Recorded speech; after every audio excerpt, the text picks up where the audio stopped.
what your country can do. Kennedy has been shot.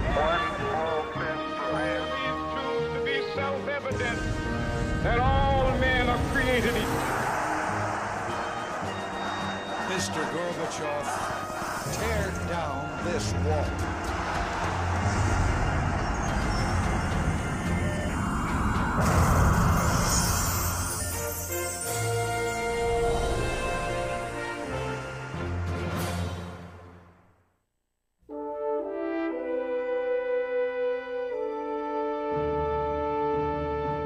New York City's Great White Way, Broadway.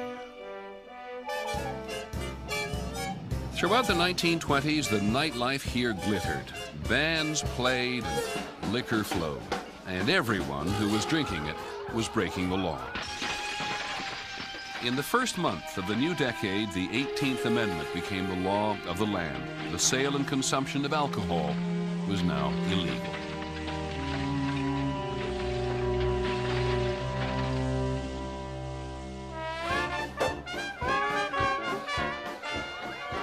There was prohibition, but oddly enough, nobody paid any attention to it.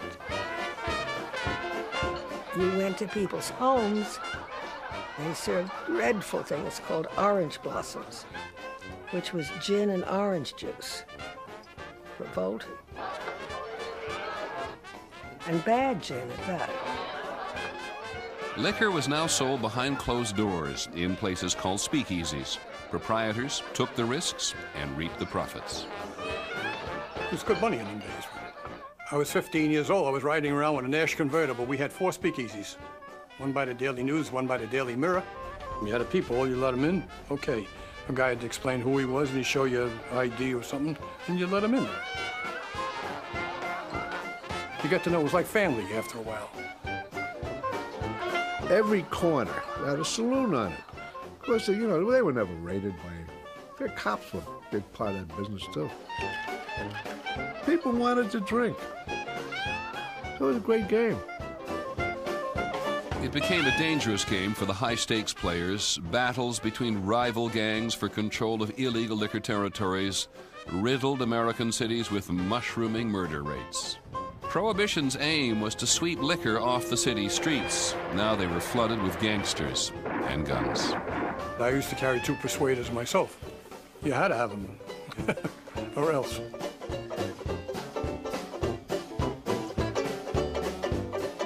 Prohibition and the general disregard which followed it was the perfect symbol for the 20s. A decade which was about crossing the line, smashing tradition, breaking boundaries. As modern America came of age in the 1920s, boundaries of all sorts, technological, geographical, and social, were shattered.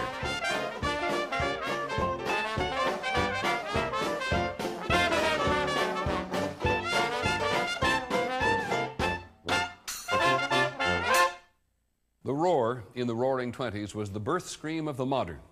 America was now about to leave behind the formative experience of its rural past and embrace the promise of an urban future. But progress would have its price. A sudden, wrenching departure from the certainties of the traditional and the familiar, spread by an emerging mass media, movies and the radio. Things that seem old and familiar now were just beginning to take shape in the 1920s.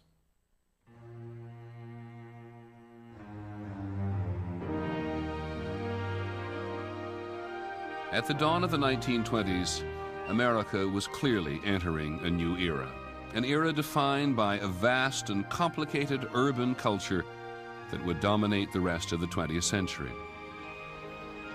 After World War I, there was an eagerness to embrace the new, and it was in America's cities, most dramatically in its biggest, New York, where the modern age was born. The very architecture of the city spoke of America's new ascendancy and her aspirations.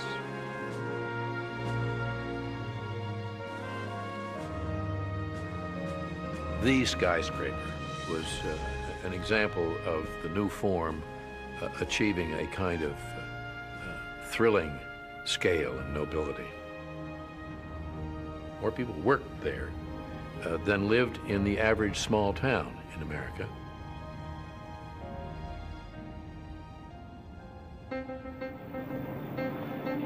A movement to the cities that had started during World War I accelerated. In 1920, for the first time, more Americans lived in urban centers than in country towns and villages. The pace is being set in the cities. The city is irresistibly attractive, is really at a kind of high tide in this decade. It's a force, a magnet. The very names of New York streets would become synonymous with progress and innovation. Broadway would represent the best and latest in American entertainment. Madison Avenue would come to stand for the bustling new business of advertising, which was uniting the nation in a set of shared fantasies and desires. And Wall Street came to represent the decade's expanding economic opportunities.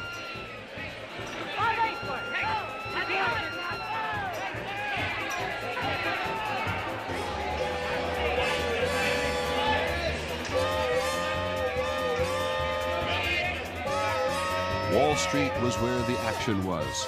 People came from everywhere to get in on it.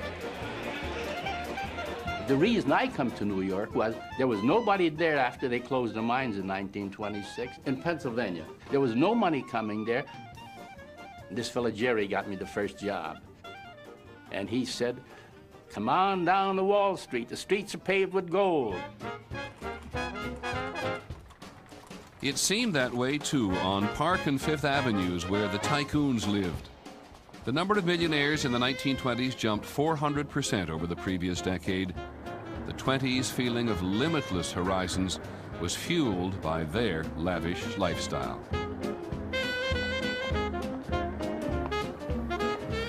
Our family had a house at 934 Fifth Avenue when I was growing up. We had a place in Tuxedo Park and a house in New York, and then we used to come to Southampton in the summer. Everybody seemed to be having a good time. In those days, you had lots of help. You had a cook, you had a kitchen maid, and you had a laundress. And then you had a parlor maid, a chambermaid, and mother's maid. How many does that make? 6, but I think there were 8, actually. Terribly nice people. Almost everybody had a boat. I recall in the 20s, you would see a harbor filled with yachts. I mean, really filled, almost gunnel to gunnel, and we didn't refer to yachts as such unless they were 100 feet or over.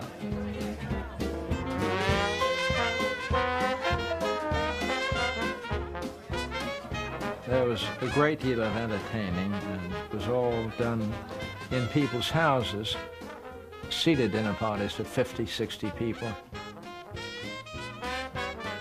Always after dinner, there would be entertainment by guests. George Gershwin was there with his orchestrator, Bill Daly. They got up and played on 2 pianos. Mother always had 2 grand pianos in the big room downstairs. Gershwin, who wrote Rhapsody in Blue and other anthems of the decades, was profoundly influenced by the new music he had heard and loved called jazz. The capital of jazz in the 1920s was just a subway ride uptown in Harlem. It was in Harlem clubs that one could see the artists at the forefront of this fresh and uniquely American music. Performers such as Louis Armstrong, Bessie Smith, and a dapper young man named Edward Kennedy Ellington. His friends simply called him Duke.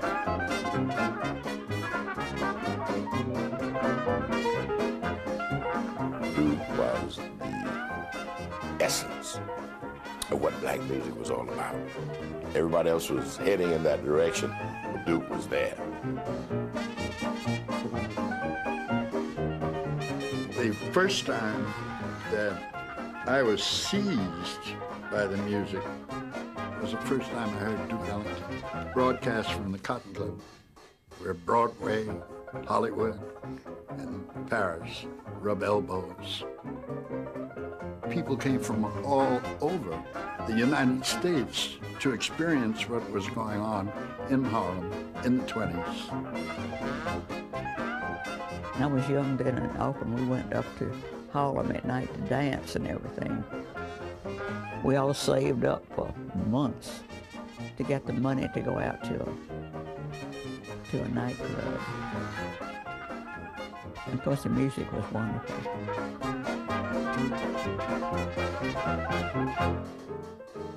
Harlem was contributing more than music to America's new urban culture. The world above New York's 125th Street was, in the 1920s, a hotbed of political, social, and cultural activity. It was later called the Harlem Renaissance. The Harlem Renaissance was one of those fancy terms that white folks invent when they want to take a particular look at some aspect of black folks. I don't think black folks run around saying, well, we're going to have us a Renaissance or something like that, but it was a holiday of the spirit. In Harlem was born this idea of the new Negro, someone who stood up for the Negro, who advertised his and her contributions to American culture, who was proud to be black. Harlem was the end of the line, the promised land, the place where all our fantasies came true. If I had to choose between heaven and Harlem, Harlem, of course, would win every time.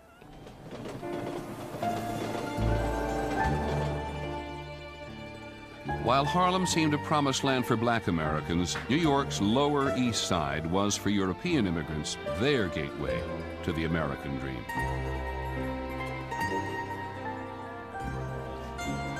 We were blessed because we were in America. My father came from the Ukraine. He went to work in New York City and worked in a factory where they blocked hats, men's hats. And he was making, you know, like $9 or $10 a week, working a 6-day week. And he would tell me how he was able to buy lunch every day for 12 cents. And the lunch consisted of a herring, a big schmaltz herring out of the barrel, and my mouth waters now to think of it, and a big roll with poppy seeds and an onion, and life was beautiful. This was perhaps the most mixed city, racially, ethnically, in the country. But cities all around the country had become more important because change was centered in the cities. Business, industry, culture. Nothing was like being in New York. Just the magic of everything. The world full of things to be explored. That time is one of a feeling of adventure, and your life is having a shape to it. Sort of a thread, like a narrative, a story, a feeling that anything may unfold. The decade's startling changes would soon spread from America's cities to envelop the entire nation.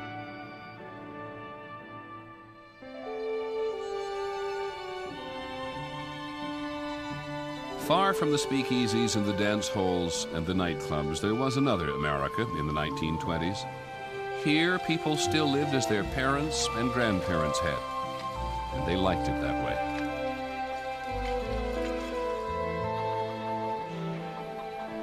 In the early 1920s, this was a quiet, easy life.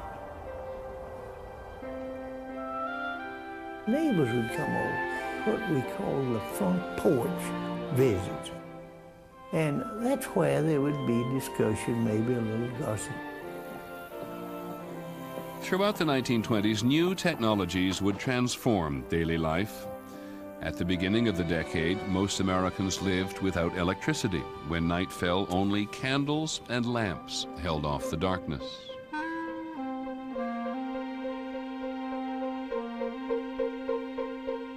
America was electrified in the 20s. Electric lights extended the day, opened up new possibilities for work and play.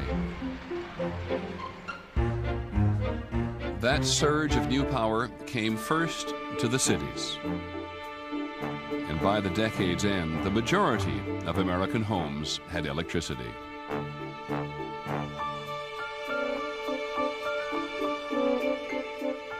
You can't understand this century without understanding the effect, the impact of science and technology. My father's generation is the one that really saw amazing changes. He was born in 1900 in a world where the horse was still the main means of getting about.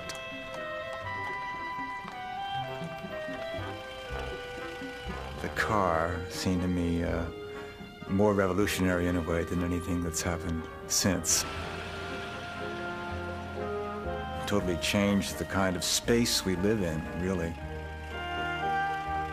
The car would give Americans a sense of autonomy and freedom. The freedom to escape their city or town, to go away on a vacation, or simply on a day's outing.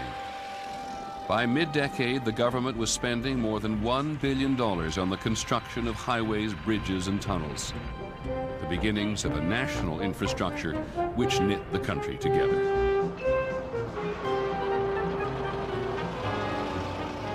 My father took my mother and me in the car for the first ride through the Holland Tunnel. This was opening night. All the cars were lined up to go through the tunnel. I was petrified. I cringed. Suppose the water leaks in. How did they build the tunnel under the water? Where's the water?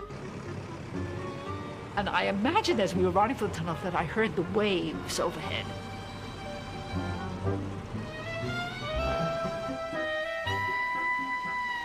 Out on the so-called highways of those days, outside of New York, we saw the billboards. Roadways were soon dotted with a new phenomenon, roadside advertising. They were big and colorful and beautiful, I thought. Advertising helped transform not just the physical landscape, but the cultural one. Along with advertising came the expansion of a brand new consumer concept: credit. The old inhibition against debt came tumbling down, as everything from cars to clothes could be bought on time. Buy now, pay later became the order of the day. By 1927, 75% of all household goods were bought on credit. And in the last years of the decade, the item desired most was the radio.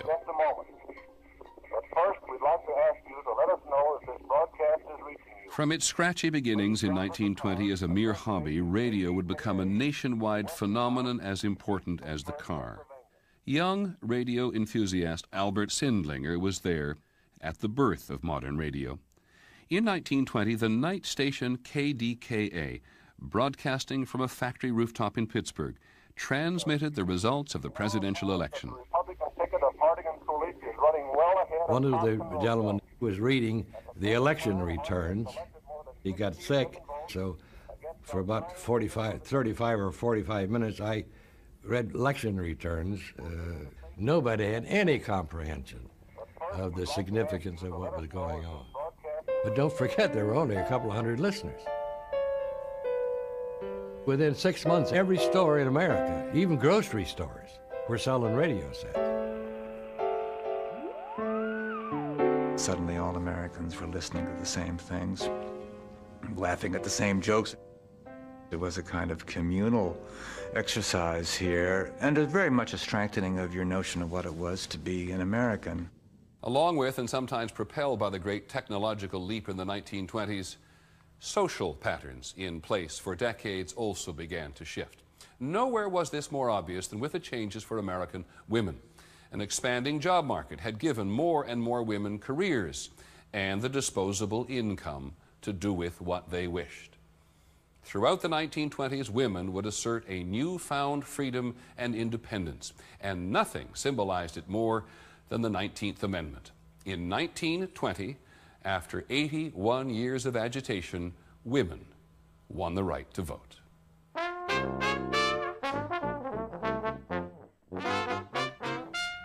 A woman's lot had changed in almost every way. She thought that she had the right to live for herself rather than for her family, for others, as women were always supposed to. She went to bars. She went to after-hours clubs. She went to wild parties. She had much shorter hair. She wore much more makeup. You go from having young women whose dresses reach to their ankles to flesh everywhere. And a lot of 20s culture is about the fun of smashing prohibitions. The more daring women of the day were known as flappers and vamps. Sure, I remember flappers. They were all over the place. I mean, they were older than me. But, you know, when you look at the flappers through the eyes of a young guy, wow, whoa. I think a flapper was the type of young woman who just wanted to see how far she could go and then would stop because she'd be afraid to go too far. And a vamp didn't care how far she went.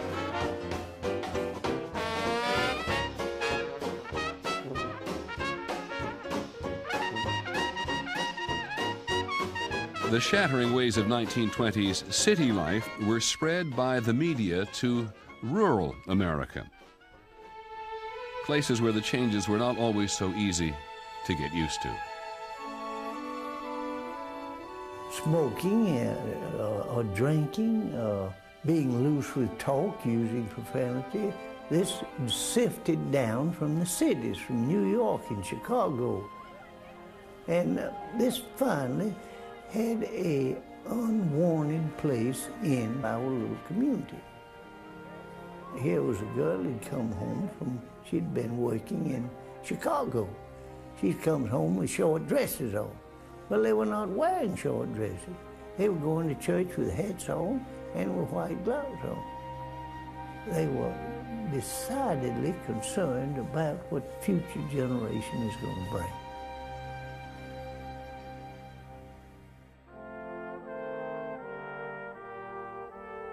This country was founded on a respect for God and a sense of righteousness and keeping of the Sabbath day, and people brought their children up under discipline and under the reading of the Scripture.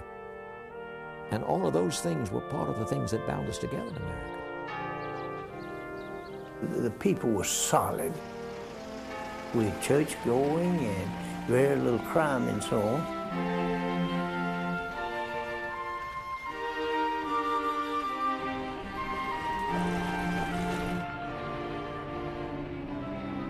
As the cities grew in size and influence, many people in small-town America found them threatening, a breeding ground for new and often alien ideas.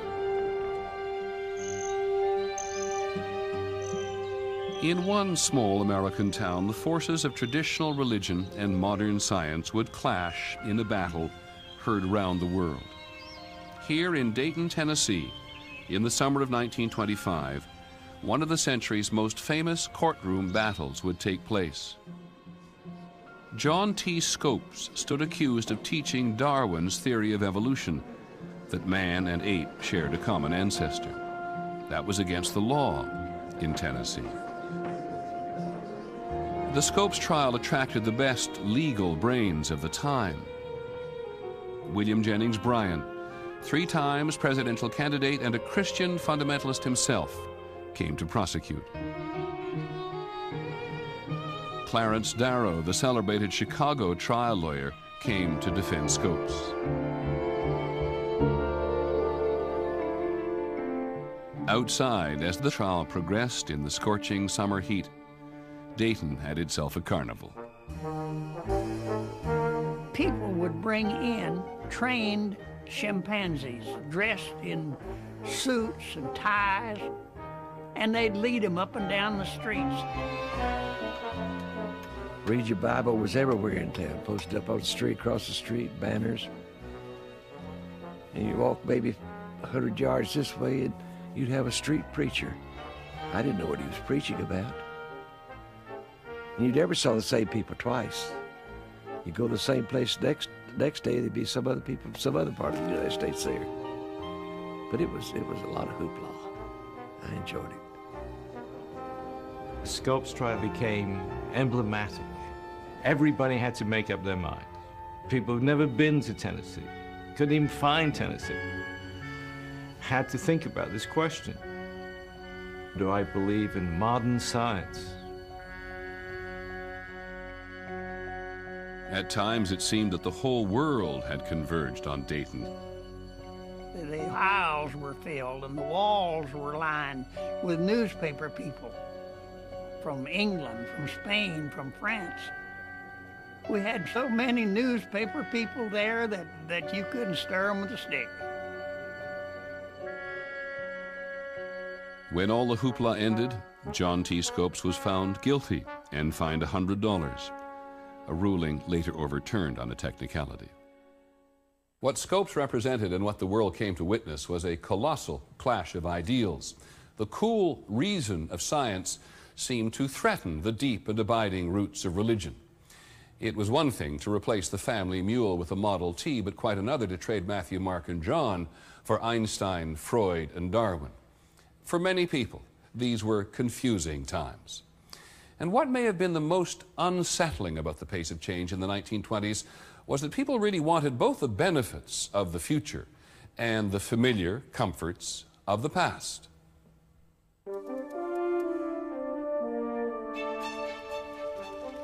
They want the fruits of modernity. They want automobiles, electricity, radios. And at the same time, they want it to remain 1850, and they know they cannot have both. And this creates a psychological tension within American society that is then looking for somewhere to go. And it goes into hatred towards immigrants, hatred towards people who are simply different. It goes into intolerance and into the Ku Klux Klan. Ku Klux Klan membership soared to 4 million in the 1920s.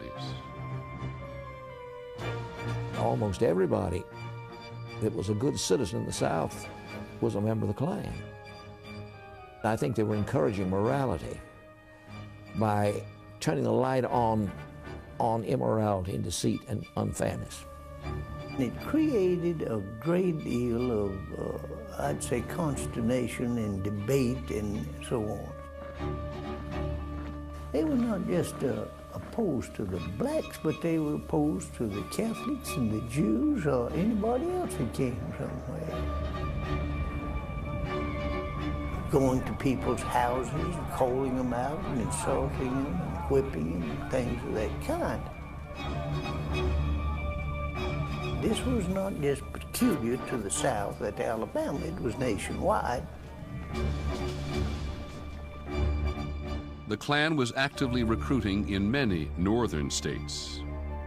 My father was asked if he would like to join the Ku Klux Klan.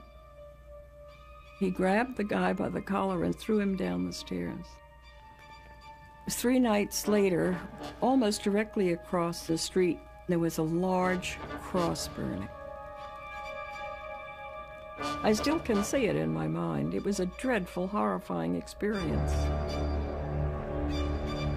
My mother said, it's just as though they're guarding the gates of hell.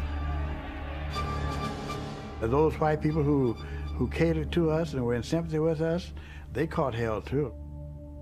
James Cameron was living in Indiana when he and 2 childhood friends were seized by a Klan-inspired mob, enraged by reports of the rape and murder of a white couple. Many of them out in the crowd had the robes and hood on too. And then the leader said, take all these niggas out and hang them. His 2 friends were lynched. James Cameron barely escaped with his life. They put a rope around my neck, and they threw the other end over the tree. And I kept crying and hollering, I haven't done anything. But before they could hang me up, a voice said, take this boy back. He had nothing to do with any killing or raping. I looked up to heaven and I said, Lord, have mercy.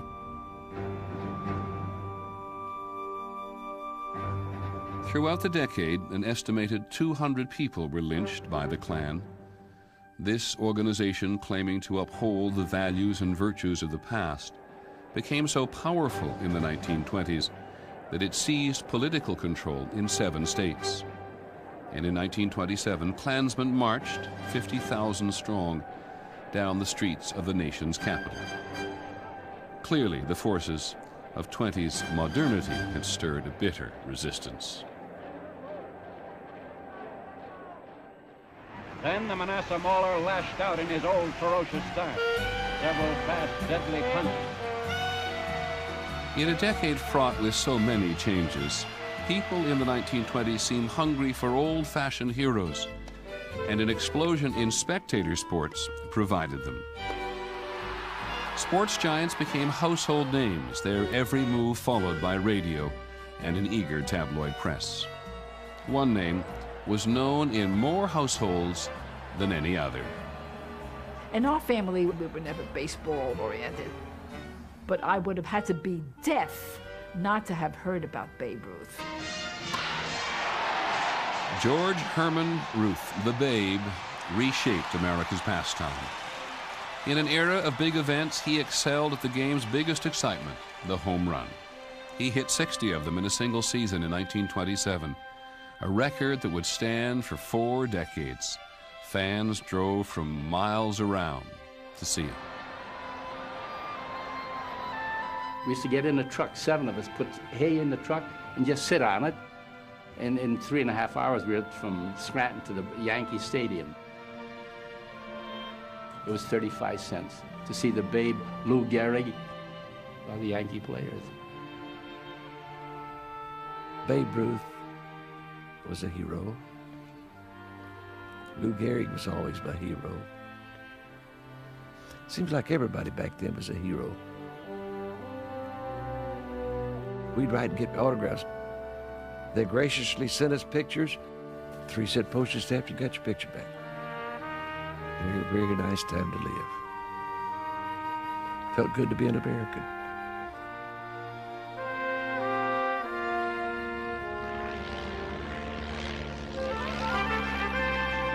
The public's fascination with flying in the 1920s seemed fitting for a time when even gravity couldn't hold down progress, and when every boundary seemed just waiting to be broken.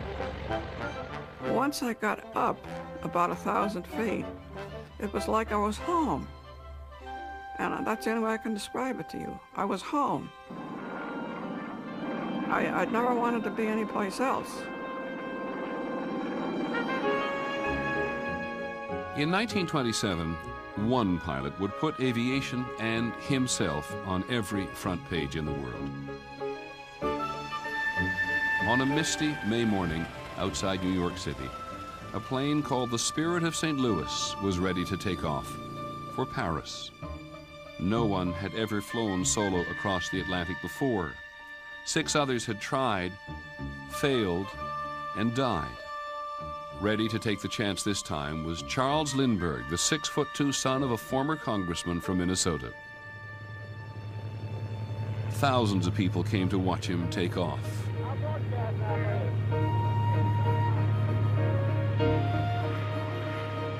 Once he was out of sight, it seemed as if all America held its breath. In Yankee Stadium, they had 3 minutes of silence, praying for him. Everybody in the country was praying for him. Flying the fuel-heavy single-engine plane was a battle against weather, hunger, and fatigue.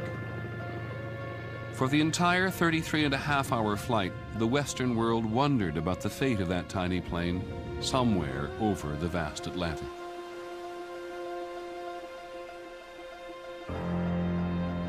It was a Saturday night They hadn't heard from him for a long time. And I was walking up 125th Street and someone shouted, "They found him." He was flying over Ireland, and within an hour or so, he landed in Paris. 100,000 Parisians were there to welcome the shy young pilot. Lucky Lindy emerged from his plane carrying only a razor and a passport. His flight had represented the best of an era, a mastery of modern technology joined with old-fashioned values of courage, individualism, and hard-won achievement. When Lindbergh came back, it was as though he walked on the water. The public couldn't get enough of him. He was the star. There wasn't a woman in America that wasn't crazy about him.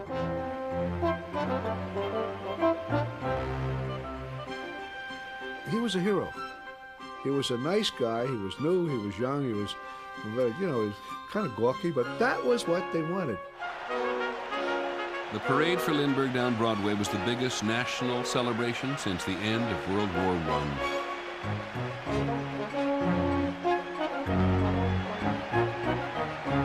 Everybody became Lindbergh. They became the person that he was and represented. And it was great. It made a big impression on me. It was very exciting for all of us because we realized that a young man could do great things.